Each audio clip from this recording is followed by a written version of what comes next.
Naging mainit naman ang aksyon sa unang araw ng palarong pambansa ngayong araw, kung saan ilan sa mga first-timers ay nakaginto sa okasyon. Mula sa Antique, narito ang report ni Maria Isabel Reyes.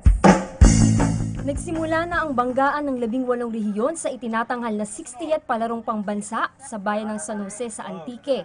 Kaninang umaga, 5 ginto ang pinakawalan sa unang araw ng aksyon sa athletics event, kung saan agad na ibinigay ng 17-year-old javelin thrower na si James Lozanes ang makinang na ginto para sa host Antique.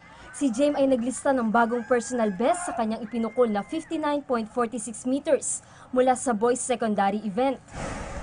Na saya kay nakagold na ang amon team nakagold na tapos ang amon nga region.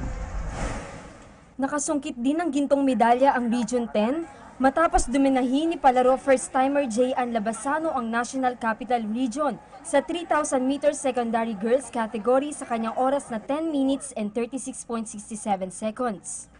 Proud po ako kasi natalo ko po yung kasama ko po lang dati po.